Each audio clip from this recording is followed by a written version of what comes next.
비상계엄 이후 정치에 무관심했던 청년들이 이제 하나둘씩 깨어나고 있습니다. 입법부의 독단이 행정부를 마비시키고 사법부마저 흔들리는 현실 속에 더는 청년들이 침묵할 수 없기 때문입니다. 우리 청년들은 헌법재판소에 강력히 요구합니다. 대통령 탄핵을 기각하고 헌법 정신에 따른 공정한 판결을 내려주십시오. 그러면 우리 권혜영 대표께서 나오셔서 성명서 낭독하시겠습니다.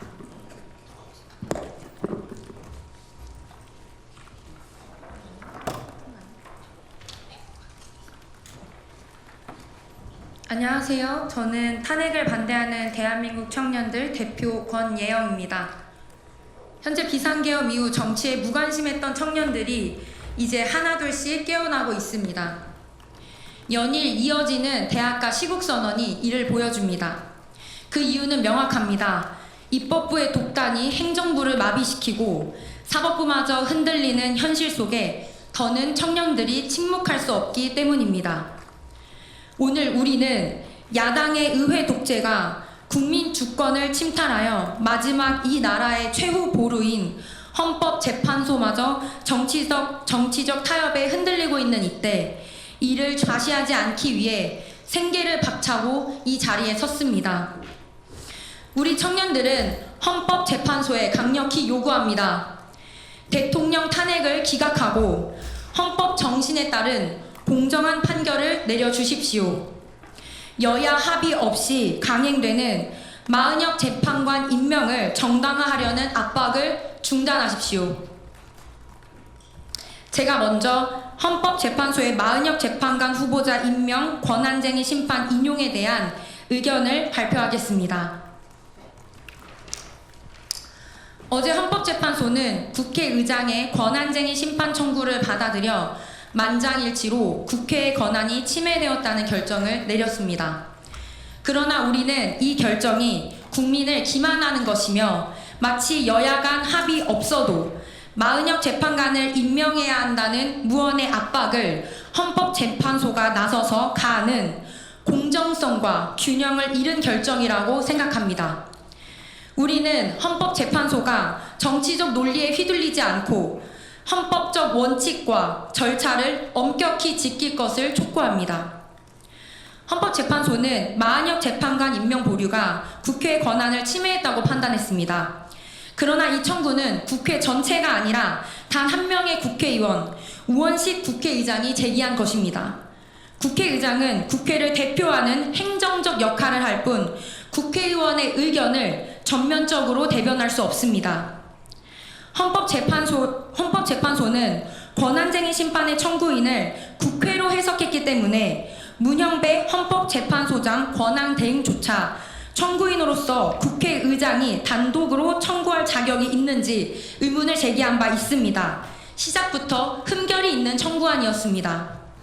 이에 문 헌재 소장은 본회의 의결을 요구했으며 국회는 이를 야당 단독으로 임명 촉구안을 통과시키는 방법으로 보완하려 했습니다.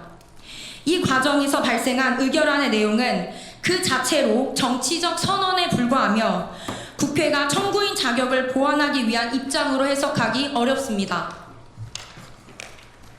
헌법재판소가 진정으로 국회의 의견을 존중하려 했다면 국회가 제출한 마은혁 재판관 임명 촉구 결의안을 그대로 인용할 수는 없었을 것입니다. 이 결의안은 여야 합의 없이 야당 단독으로 처리된 것입니다.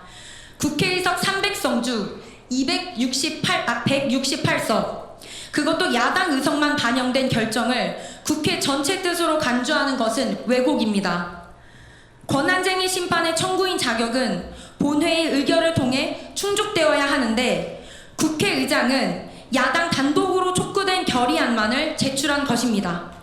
따라서 촉구 결의안은 정치적 선언이며 법적 효력이 없습니다. 이 점에서 청구인 자격의 결여는 여전히 해결되지 않았습니다. 헌법재판소는 이러한 논리적 결함을 무시하고 야당의 정치적 주장만을 법적으로 인정한 셈입니다. 이는 법치주의를 부정하는 행위입니다. 결론적으로 어제 마은혁 재판관 임명에 대한 헌법재판소의 만장일치 의결은 헌법재판소의 국회의장 단독 청구를 국회 전체의 의사로 해석하며 야당의 단독 결의를 국회 공식 입장으로 포장한 것과 다름없습니다. 이는 헌법재판소가 정치적 판단을 내리고 있음을 명백히 보여주는 사례입니다. 국회의 입장이 아니라 야당의 정치적 선언을 법적 판단으로 돌린 것입니다. 문영배, 이미선, 김영두, 정정미, 정계선, 전영식, 김복형, 조한창 재판관님께서께 강력히 촉구합니다. 마은혁 재판관 임명에 대한 국회 권한쟁의 심판은 청구인 자격이 부적격하다는 점이 명백하다는 것을 알아주시길 바랍니다.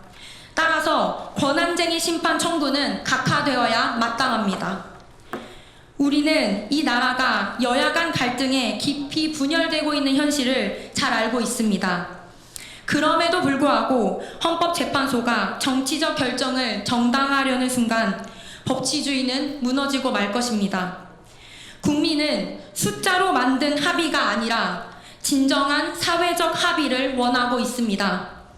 헌법재판소는 이를 명심하고 정치적 논리에 휘둘리지 말아 주십시오.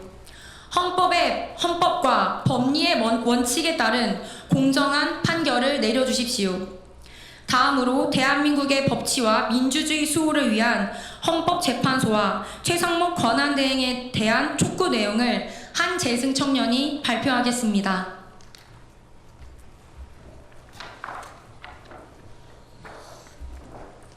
안녕하십니까. 저는 탄핵을 반대하는 청년 모임의 한재승입니다.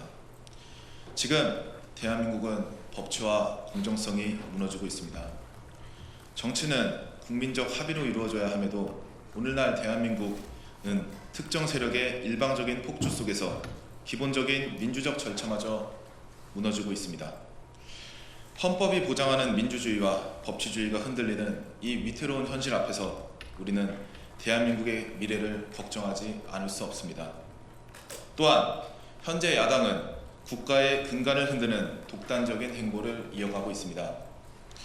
헌정사상 초유의 야당 단독 예산안 통과, 감사원장 탄핵, 주요 국무위원 및 당대표를 수사하는 검사들에 대한 보복성 탄핵까지 입법부가 행정부와 사법부를 장악하려는 시도가 노골적으로 이루어지고 있습니다. 이 과정에서 국무총리마저 탄핵되었습니다. 한덕수 전 총리는 여야 합의를 요구했다는 이유로 자리에서 밀려났고, 이는 곧 입법부의 일방적 폭주에 저항하는 자는 용납할 수 없다라는 야당의 메시지나 다름없습니다. 이제 그 칼날은 헌법재판소로 향하고 있습니다. 야당은 마은혁 재판관을 강행 임명하려 하며 그 목적이 윤석열 대통령 탄핵 심판을 자신들에게 유리한 방향으로 몰아가기 위함임을 온 국민은 알고 있습니다. 우리 국민과 청년들은 아직 헌법재판소가 최후의 보루로서 대한민국의 정의를 지켜줄 것이라 믿고 싶습니다. 그러나 지금 우리가 보고 있는 것은 졸속 심리, 기울어진 판결, 형식적인 변론 기회뿐입니다. 대통령의 방어권은 보장받지 못했고 변호인단의 요청으로 겨우 연장된 변론 기일조차도 마치 스포츠 경기의 추가 시간처럼 형식적으로 주어졌을 뿐입니다. 이미 방향이 정해진 심판이 진행되는 것처럼 있습니다. 또 지금 대한민국의 탄핵 심리는 마치 결말이 정해진 영화를 2배속으로 감상하는 것과 다를 바 없습니다. 헌법재판소가 정치적 압박에 타협한다면 이 나라는 더 이상 법치국가가 아닙니다. 청년들은 헌법재판소는 정치 세력의 편이 아니라 오직 헌법과 국민의 편에 서길 강력히 촉구합니다.